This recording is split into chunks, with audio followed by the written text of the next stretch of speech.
میں نے 10 سال پہلے بات کی کہ اللہ ان 100 ناموں کے نیچے الرحمن الرحیم الملک القدوس السلام المؤمن المحیمن العزیز الجبار المتکبر خالق البارئ المصور الغفار قہار الوہاب الرزاق الفتاح علیم القابض الباسط الخافض الرافع المعز المذل سمیع البصیر الحکم العدل اللطیف الخبیر حلیم العظیم الغفور الشکور علی الکبیر الحفیظ المقیت الحسیب الجلیل الکریم الرقیب المجیب الواسع الحکیم الودود المجید الباعث الشہید الحق وکیل القوی المتین الولی الحمید المحصی المبدی المعید محی الممیت الحی القیوم واجد الماجد الواحد الاحد الصمد القادر المقتدر المقدم المؤخر الاول الاخر الظاہر الباطن والی المتعال البر التواب المنعم المنتقم عفو الرؤوف المالک الملک ذو الجلال والاکرام رب المقسط الجامع الغنی المغنی المانع الضار نافع النور ہادی البدیع الباقی وارث الرشید الصبور۔ اللہ کے 100 ناموں کے نیچے ہم سب اس بات کا عہد کرتے ہیں، آپ ہو یا ہم ہو، ہم اس بات کا عہد کرتے ہیں یہ پاکستان ہماری ماں ہے، اپنی ماں سے زیادہ اس پاک سرزمین کے وفادار رہیں گے۔ اور اس کے بعد قائد اعظم بیرسٹر محمد علی جناح نے جو باتیں کی تھی، میرے بڑے بھائی تارڑ صاحب بیٹھے ہیں، لاء میں میرے سینئر ہیں، قابل احترام ہیں، اگر ہم ان کی گفتگو پہ جاتے، ان کے فرمودات پہ جاتے، یقین کیجئے پاکستان آج سپر پاور ہوتا، اور یہ بنے گا، اور یہ بنے گا جس طرح صوفی محمد برکت علی صاحب فرمایا کرتے تھے۔ وہ کہتے تھے تمہیں جنگل میں تنکے چنتا ایک ملنگ یاد آئے گا، جب وہ کہا کرتا تھا ایک وقت آئے گا کہ دنیا کے فیصلے پاکستان اور اسلام آباد کی ہاں اور نہ میں ہوں گے، لیکن اس کے لیے ہمیں کھڑا ہونا ہوگا، مضبوط ہونا ہوگا۔ اس آدمی نے کہا تھا جناح صاحب نے کہ مسلمان مصیبت میں گھبرایا نہیں کرتا، تو پھر انہوں نے آپ کو آگے کی ڈائریکشن بھی دی، حکومت کیسے کرنی ہے، فائنانس کیسے چلانا ہے، لاء منسٹری کا کیا کام ہے، بیوروکریسی نے کیا کرنا ہے، آرمڈ فورسز نے، جس کو ہم اسٹیبلشمنٹ کہتے ہیں، آرمڈ فورسز نے کیا کرنا ہے، سیاستدانوں نے کیا کرنا ہے۔ میں مقدمہ جمہوریت میں آگے بڑھنے سے پہلے بجٹ 2024 پہ ایک بات کرتا ہوں، جو بھی حکومت آتی ہے، جو کرنے والا کام ہے وہ اس کی طرف ہم نہیں جاتے، ہم کہیں گے برا بجٹ ہے، یہ کہیں گے اچھا بجٹ ہے، لیکن اس آدمی نے 1948 میں یہ بات کی تھی، اسٹیٹ بینک آف پاکستان کو سپیچ کرتے ہوئے کہا تھا، اور یہ بات پاکستان کی فائنانس منسٹری 75 سال سے اپنے ویب سائٹ پہ، اپنے سینٹرل آفس میں، جب Asad Umar minister for finance ہوا کرتے تھے، ہم جب جاتے تھے میں دیکھتا تھا وہاں بڑا بڑا لکھا ہے، ہمایوں صاحب، اورنگزیب صاحب، بڑا بڑا لکھا ہوا ہے۔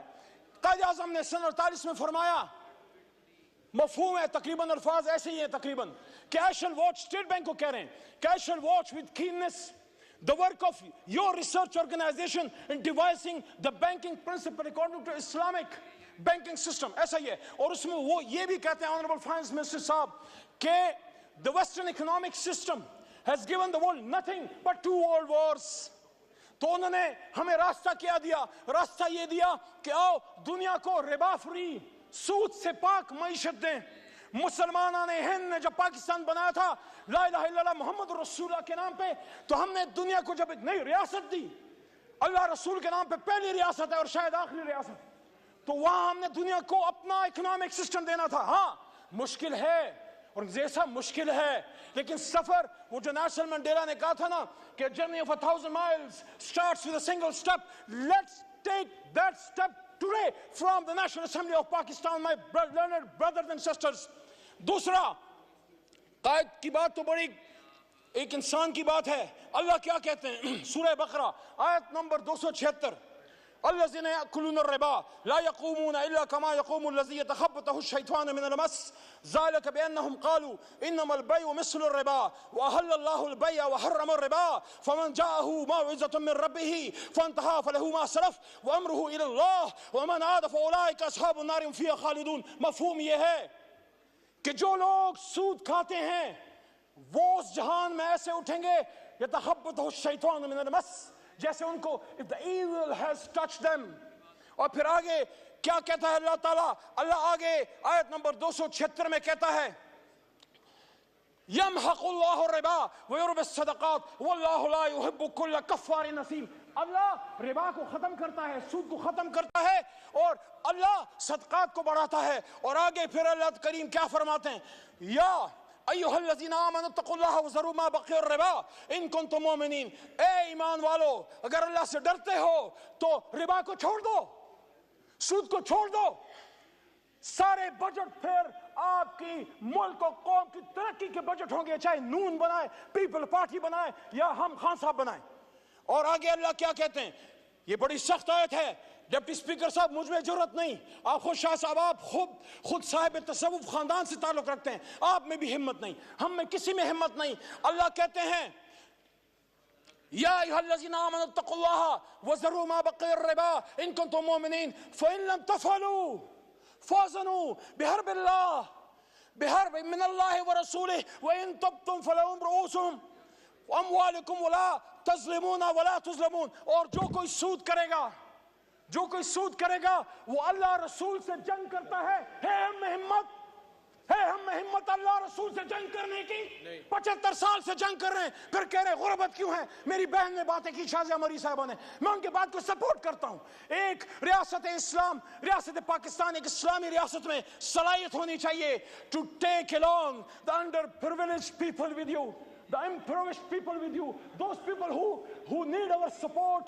ہر کوئی تو پیروں پہ کھڑا نہیں ہے, ہم نے ان کو اٹھانا ہے, سینے سے لگانا ہے. وہ مائیں جن کے بچے شہید ہو گئے, وہ بچے جو یتیم ہیں, وہ وڈوز, what about them? ان کے لیے اس ریاست میں سینہ کھولنا ہے. لیکن مقدمہ جمہوریت میں پھر آگے بڑی امپورٹنٹ بات عیسائی نے پاکستان کی, اور وہ یہ ہے, بڑی بات ہوتی ہے کون سٹیٹ ہے, کون وارث ہے. The sovereignty of the state belongs to Almighty Allah. اور اس کو ایک سیکرڈ ٹرسٹ کے طور پہ 25 کروڑ نے استعمال کرنا ہے, اور the state will exercise its powers through the chosen representatives. Yes. Not through some organization, not through some department of the executive arm, not army, not ISI, not any other department. They are only the supporting arms. بہت ضروری ہے. جس طرح ہاتھوں کے بغیر آپ اپاہج ہیں, اپنی آرم فورسز اور انٹیلیجنس ایجنسیز کے بغیر آپ کچھ نہیں کر سکتے. But who will decide the policies? میرے آنریبل لا منسٹر صاحب, ڈاکٹر صاحب, آپ سے بھی مخاطب ہوں, سب سے مخاطب ہوں. قائد نے کیا کہا؟ 16 جون 1948 قائد نے سٹاف کالج کے سپیچ کرتے ہوئے کہا, مفہوم یہ ہے, الفاظ ادھر ادھر تھوڑے سے ہو سکتے ہیں, کہتے ہیں this is the legal position. قائد کہتے ہیں this is the legal position. The armed forces are the servants of the people of Pakistan. You do not make national policies. It is we the civilians who decide these issues, and you are supposed to fulfill those policies which are entrusted upon you. Qaid Azam Muhammad Ali Jinnah, speech to Staff College of Pakistan, Quetta.